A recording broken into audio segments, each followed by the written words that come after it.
नमस्कार, आप देख रहे हैं HTV न्यूज़। मैं हूं अंसारुल हक और इस वक्त मोतिहारी डाइट भवन मतगणना केंद्र से मैं सीधा आपके साथ लाइव जुड़ा हुआ हूं।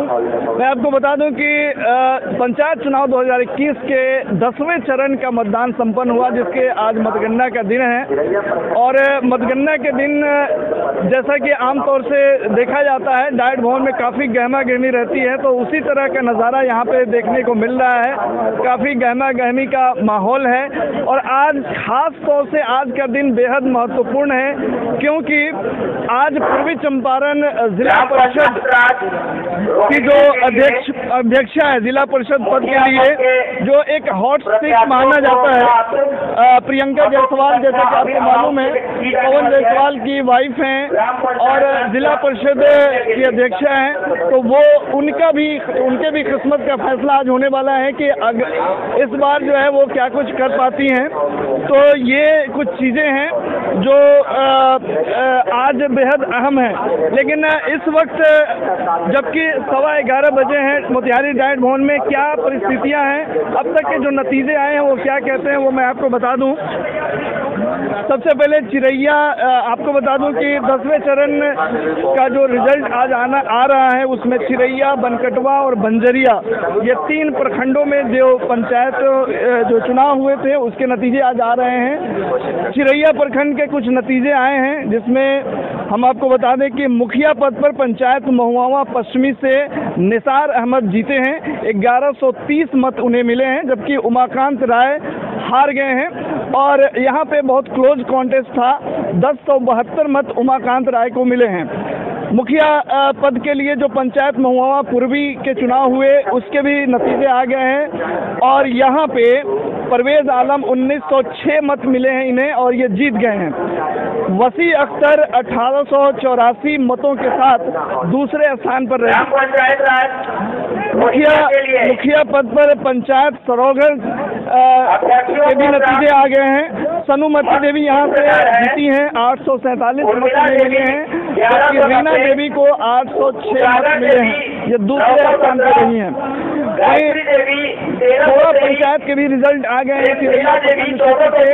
खोड़ा पंचायत में मुखिया पद पर सनुमति देवी हेमंत कुमार जीते हैं और अब विजयी परचम लहराए हैं, 2200 मत इन्हें मिले हैं, जबकि लालमती देवी दूसरे स्थान पर रही हैं और इन्हें 1118 मत मिले हैं। अब चलिए बनकटवा के नतीजे भी जो आए हैं वो हम आपको बता दें। पंचायत जीतपुर से मुखिया पद पर प्रभा देवी जीती हैं, 2651 मत इन्हें मिले हैं। सीमा खातून दूसरे स्थान पर रही हैं, 1752 मत इन्हें मिले हैं, तो इन्हें हार का सामना करना पड़ा है। यहाँ पे प्रभा देवी जीती हैं। झंझरा पंचायत के भी मुखिया पद के रिजल्ट आ गए हैं। नागेंद्र प्रसाद 1848 मत मिले हैं और शैलेश कुमार सिंह स्थान पर रहे हैं, 1293 मिले। तो झंझरा पंचायत से नागेंद्र प्रसाद के जीतने की खबर है। वहीं एक जिला परिषद आ गए हैं। जिला परिषद निर्वाचन क्षेत्र संख्या 41 के नतीजे भी आ चुके हैं और यहाँ से शहनाज बेगम जीत गई हैं चुनाव। 41 जो जिला परिषद निर्वाचन क्षेत्र संख्या है चिरैया प्रखंड क्षेत्र का, साबिर अली की पत्नी है शहनाज बेगम, जो यहाँ से चुनाव जीत चुकी हैं। तो ये कुछ नतीजे हैं जो आए हैं। अभी कुछ ताज़ा नतीजे जो आपको मैं बता दूं कि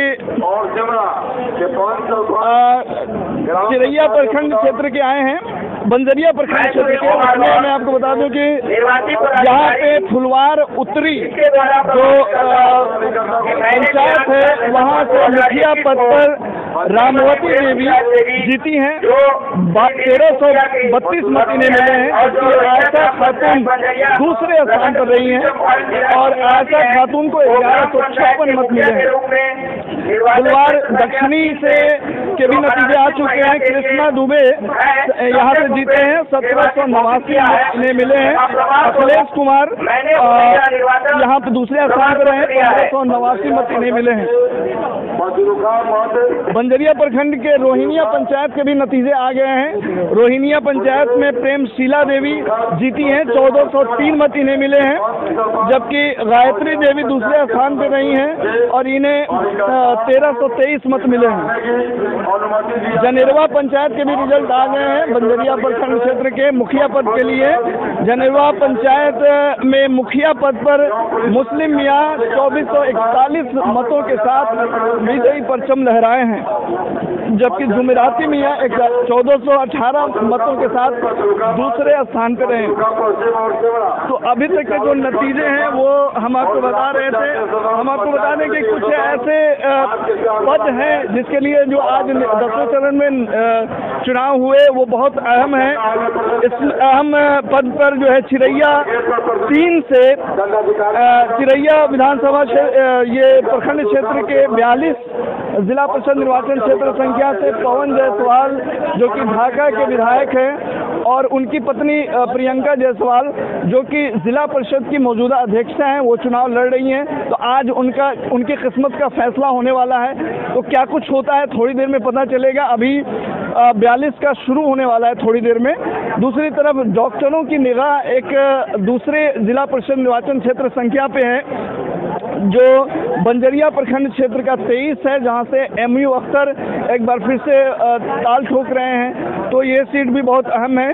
वहीं 43 से जो नसीम अख्तर हैं वो भी जो है अपनी किस्मत दोबारा आजमा रहे हैं। तो क्या कुछ होता है थोड़ी देर में पता चलेगा। लेकिन इन सब के बीच जो चिरैया विधानसभा क्षेत्र का 42 जो जिला परिषद निर्वाचन क्षेत्र संख्या की जो सीट है वो बेहद अहम है आज के लिए, क्योंकि जिला परिषद की अध्यक्षा यहाँ से चुनाव लड़ रही हैं। तो ये सीट कितना अहम है इस पर बात करने के लिए हमारे साथ राष्ट्रीय सहारा उर्दू अखबार के ब्यूरो प्रमुख फजलुल मोबिन मौजूद हैं और ढाका से ये बिलोंग करते हैं। तो ये वहाँ की जो परिस्थितियाँ हैं या जो वहाँ के जो समीकरण है उस पर इनकी निगाह रहती है। फजलुल साहब, आज का दिन जिले के लिए तो अहम है ही, क्योंकि यहाँ जिला परिषद निर्वाचन क्षेत्र संख्या 42 के नतीजे आने वाले हैं। यहाँ से प्रियंका जायसवाल चुनाव लड़ रही हैं जो ढाका के विधायक की पत्नी हैं। आप इस नतीजे को किस रूप में देख रहे हैं, उसके लिए किस तरह का सेंसेशन है? सबसे पहले इस नतीजे को इस तरीके से देखना चाहिए कि जिस तरीके से आज बिहार सरकार में जेडीयू और बीजेपी का अलायंस है, लेकिन जब हम चिरैया के 42 जिला परिषद क्षेत्र संख्या पहुंचते हैं तो वहां जेडीयू और बीजेपी अलग अलग है। उसको मैं क्लियर इस तरह कर दूं कि पवन जायसवाल जो कि भाजपा कोटे से विधायक हैं, ढाका के विधायक हैं, लेकिन मंजू देवी जेडीयू की नेत्री हैं। तो इस बार का जो कैंपेन रहा है 42 वो चिरैया में, तो इस बार जेडीयू बनाम बीजेपी का रहा है। अब आप परिणाम स्वरूप देख सकते हैं कि जो भी भाजपा के स्थानीय नेता हैं या जो वर्कर हैं, कार्यकर्ता हैं, वो कहीं ना कहीं प्रियंका जायसवाल के लिए कैंपेन करते नजर आ रहे थे। वहीं दूसरी तरफ जेडीयू के जो भी नेता हैं वो मंजू देवी के लिए कैंपेन करते नजर आ रहे थे। दूसरी अहम बात यह है 42 चिरैया के लिए कि 42 चिरैया में जहां एक तरफ निवर्तमान जिला परिषद अध्यक्षा प्रियंका जायसवाल हैं, तो वहीं दूसरी तरफ पूर्व जिला परिषद अध्यक्ष मंजू देवी दोनों आमने सामने मैदान में हैं। इसको लेकर पूरे जिला की नज़र है। फजल साहब, ये तो खैर पूरे इलाके का जो है बहुत शानदार आपने जो हकीकत है वो बताया। हम आपसे ये जानना चाहेंगे कि हालांकि अब थोड़ी देर में रिजल्ट आ ही जाएंगे, प्रेडिक्शन क्या कहता है? कुछ प्रेडिक्शन वगैरह आप लोगों की तरफ से किया गया है?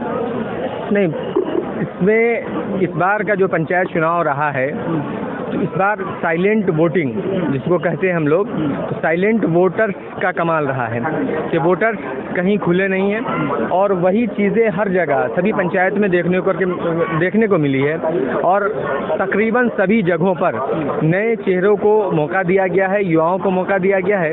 42 बंजरिया के लिए अभी प्रेडिक्शन करना मेरी समझ से उचित नहीं होगा। उचित नहीं हो। हमने देखा है कि पवन जायसवाल काफ़ी मेहनत किए हैं लगातार वो लगे रहे हैं अपनी मोहतरमा को के लिए, उनको बहुत शानदार कैंपेन उन्होंने चलाया है। तो क्या इन सब का फ़ायदा मिलता हुआ दिख रहा है आपको? क्या लग रहा है कि जो है एक बार फिर से पवन जायसवाल, जो कि ये रिकॉर्ड रहा है कि जो है चुनाव बहुत शिद्दत से लड़ते हैं, तो उसका उनको फ़ायदा मिलेगा, या जो उनके विपक्ष में जो कैंडिडेट हैं वो बेहतर फाइट दे रहे हैं?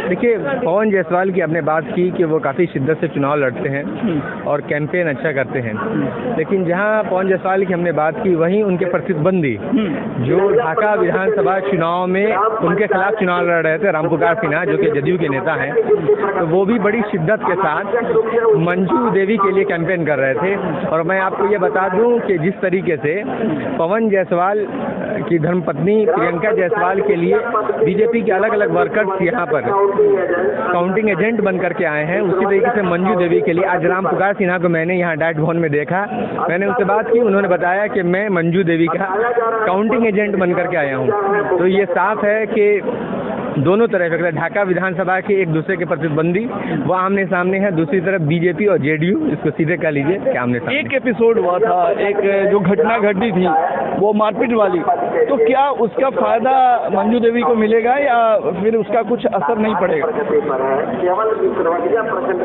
मेरी समझ से उसका बहुत ज़्यादा असर नहीं पड़ने वाला है। सोशल मीडिया का दौर है, अफवाहें फैलती हैं, फिर अफवाहों पर नियंत्रण कर लिया जाता है, तो मेरी समझ से उन अफवाहों पर लोग ज़्यादा ध्यान भी नहीं देते हैं। पहले ज़माने वाली बात गई कि किसी के मर्डर की खबर या किसी के मरने की खबर, किसी के बीमार होने की खबर पड़ती थी और वोटर पोलराइज होते थे, तो ऐसा आज के समय में मुझे नहीं लगता संभव है। बहुत बहुत शुक्रिया फजलुल मोबिन साहब हमसे बात करने के लिए। और एक बार फिर से हम दर्शकों को बता दें कि डाइट भवन में यहाँ हम जुड़े हुए हैं और यहाँ की पल पल की बदलती तस्वीरें आपसे शेयर करते रहेंगे। अभी के लिए फिलहाल इतना ही। तमाम खबरों और डिबेट्स के लिए जुड़े रहिए STV न्यूज़ के साथ। नमस्कार।